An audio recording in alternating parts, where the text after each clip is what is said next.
নমস্কার, কেমন আছো তোমরা সবাই? আশা করছি সবাই খুবই ভালো আছো। আর আজকে অনেক দিন পরে আবার একটা ভিডিও নিয়ে চলে এলাম। এই ভিডিওটা অনেক দিন আগেকার ভিডিও, ছাড়বো করে এডিট করার কারণে ছাড়াও হয়নি, সময়ের অভাবে এডিট করাও হয়নি আর পোস্ট করাও হয়নি ভিডিওটা। তো তাই ভাবলাম আজকে ভিডিওটা পোস্ট করা যাক। আজকে কেকটা ছিল খুবই নতুন একটা কেক, আমার চ্যানেলে তো নতুন, আমি ফার্স্ট টাইম বানালাম এই ফ্লেভারের কেকটা। এই কেকটা ছিল কাস্টমাইজ কেক, একটা ক্যালেন্ডার থিম কেক। এই কেকের ফ্লেভারটা ছিল নলেন গুড় ফ্লেভারের। আর এই শীত তো একটু পড়তে দেরি হয়েছে এবছর, কিন্তু এইটা ছিল অনেক, বললাম যে আগেই বলেছি যে কেকটা অনেক দিন আগে বানিয়েছিলাম, ভিডিওটা অনেক দিন আগেকার, তো পোস্ট করবো করে আর করা হয়নি। তো এই কেকটা যখন বানিয়েছিলাম তখন আমি নলেন গুড়টা কোথাও পাইনি, সেই জন্য নলেন গুড়টা লেয়ারিংয়ে দিইনি, শুধু জাস্ট সুগার সিরাম দিয়েই কেকটা আমি কমপ্লিট করেছি। এটা হলো পুরোটাই একটা কাস্টমাইজ কেক। পুরো কাস্টমার আমাকে বলেছিল, একটা ফটো পাঠিয়েছিল, বলেছিল যে আমার এরকম সেম টু সেম হবে।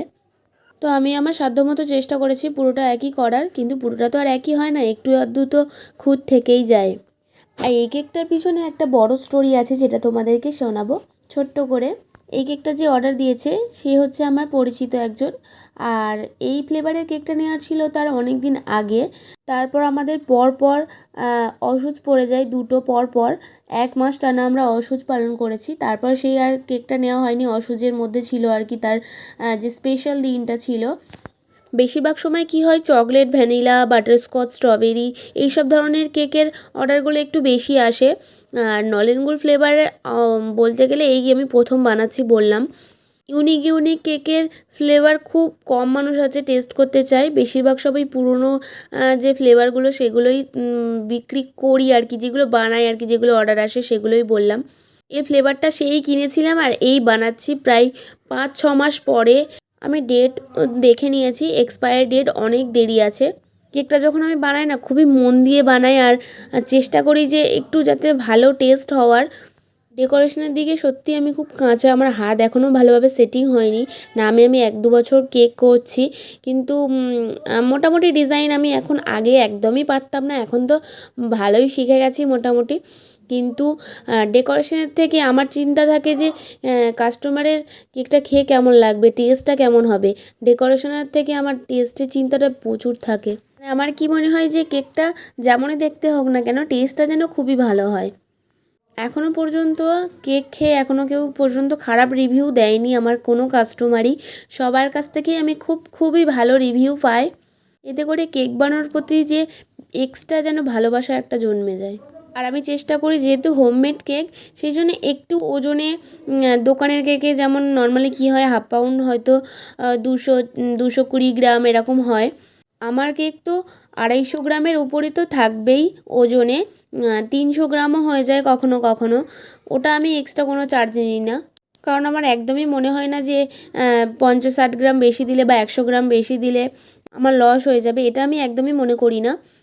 কারণ আমি চাই অল্পই লাভ থাকুক আমার, খুবই নিম্নতম লাভ থাকুক, কিন্তু কাস্টমার যেন কেকটা খেয়ে পছন্দ করে এবং খেয়ে যেন বলে যে হ্যাঁ, কেকের টেস্টটা সত্যি খুব সুন্দর। এমনকি একটা কাস্টমার আমার এরকমও আছে যারা খেয়ে বলে যে দোকানের কেকের থেকে তোমার কেকের টেস্টটা বেশি। তখন আমার আরও ভালো লাগে কেক বানাতে। আমি ফার্স্ট কোটিং করে 1/2 ঘন্টা মতো ফ্রিজিং করেছি কেকটাকে।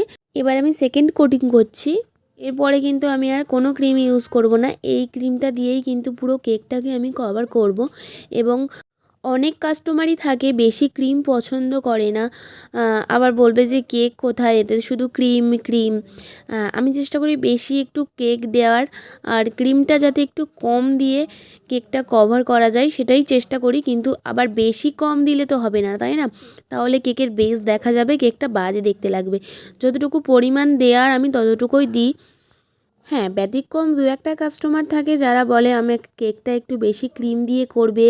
চকলেট কেকের ক্ষেত্রে কেউ যদি বললো আমার ওপরে একটু চকলেট টপার বেশি দেবে, সেটা কিন্তু আমি দিয়ে দিই। যেহেতু কাস্টমারের পছন্দ অনুযায়ী কেক বানাই, সেই জন্য কাস্টমার যেমনভাবে বলবে যে আমার কেকটা যেমন হবে, মানে যেভাবে বলবে যে আমার কেকটা এমনভাবে বানাবে, তো আমি তেমনভাবেই বানিয়ে দেবো। আর যে কাস্টমার বলে যে তুমি তোমার মতো করে বানিয়ে দাও, তখন আমি চিন্তায় পড়ে যাই যে আমি আমার মতো করে বানাবো মানে কেমন বানাবো। সত্যি কথা বলতে আমি হেভি ডিজাইনও বানাতে পারি না। আর যদি কেউ বলে যে ছবি দিয়ে বলে যে এরকম বানিয়ে দেবে, তখন আমি সেটা দেখে চেষ্টা করি যে এরকম বানানোর, তাহলে সেটা সুন্দর হয়। কিন্তু যে কেকটা দেখবো আমি নিজের থেকে বানাবো, সেটা আমার মনে হয় কেউ ফটো পাঠালে সেটা বেশি ভালো হয়। আর যেটা আমি নিজের থেকে বানাই সেটা মনে হয় যে এই কেকটা মনে হচ্ছে দেখতে ভালো লাগছে না, বা এর লুকটা আরেকটু ভালো হলে ভালো হতো, এইসব আর কি হয়। ওই জন্য চেষ্টা করি যারা অর্ডার দেয় আমি জিজ্ঞাসা করে নিই যে তোমাদের কি কোনো ফটো আছে বা তোমাদের মতো করে বানাতে হবে। এবার কেউ যদি বলো যে তোমার মতো করে বানিয়ে দাও, তখন আমি চেষ্টা করি যে আমার মতো করে বানানোর। কিন্তু ওই আমি যখন নিজের থেকে বানাতে যাই তখন যেন মনে হয় যে এই লুকটা হয়তো আরেকটু ভালো হলে ভালো হতো। আর এই কেকের ডিজাইনটা আমার পার্সোনালি খুবই ভালো লেগেছে নিজের। আমি একদিন ভাবছি এরকম সেম ডিজাইন আমি নিজের জন্যও তৈরি করব। এটা সারপ্রাইজ কেকের জন্য খুবই ভালো এই থিমের কেকটা। এটা ছিল একটা ক্যালেন্ডার থিমের কেক, আমি আগেও বলেছি। এই কেকের অর্ডারটা যখন আমি নিয়েছিলাম ভেবেছিলাম আমি হয়তো পারবো না, কারণ এই কেকটা আমি প্রথমবার বানাচ্ছি, এই ডিজাইনের কেকটা। কিন্তু পরে দেখলাম না, কেকটা সত্যিই দেখতে খুবই ভালো লাগছিল। শেষ পর্যন্ত দেখো তোমরা কেকের ফাইনাল লুকটা কেমন হয়েছে। আর যারা আমার এই চ্যানেলে নতুন ভিডিও দেখছো তারা অবশ্যই কিন্তু আমার পেজটিকে ফলো করো আরও নিত্য নতুন কেকের ভিডিও দেখার জন্য। তো আমি বোর্ডটাকে ভালো করে ক্লিন করে নিলাম। এই রেড কালারটা আমি এনেছিলাম দুটো রেড জেল কালার, দুটো কোম্পানির রেড জেল কালার ইউজ করে এই রেড কালারটা এনেছিলাম। কারণ একটা কালার ইউজ করে দেখছি যে পুরো ফ্যাকাশে ফ্যাকাশে একটা রেড কালার আসছে। যেহেতু আমি ডাস্ট কালার ইউজ করি না, জেল কালারেই যতটা আসে ততটা, তাই জন্য দুটো জেল কালার ইউজ করেছিলাম। তো দেখলাম যে মোটামুটি একটা ভালোই রেড কালার চলে এসেছিলো। কেন জানি না আমি হার্ড একদম করতে পারি না কেকের ওপরে। তো নয় কোথাও বেঁকে যায়, নয় হার্ড বেঁকে যায়, না হলে কেকের ওপরে মানে পুরো মাঝখান বরাবর, দেখো একটা মাঝখান বরাবর বসাতে চেয়েছিলাম, কিন্তু সেই এক ধারে হয়ে গিয়েছিল, একটা সাইডে একটু বেশি চেপে গিয়েছিল হাড়টা। তো এটা করার পরে আমি আর ভিডিওটা করা হয়নি, মানে ক্যামেরা অন করতেই ভুলে গিয়েছিলাম। তো পুরো ডিজাইনটা আমি আর তোমাদের সাথে শেয়ার করতে পারলাম না। একেবারে একদম ডিজাইনটা পুরো কেকটা কমপ্লিট করার পরে একটা ছবি দিয়ে দিয়েছি, তোমরা একটু দেখে নিও।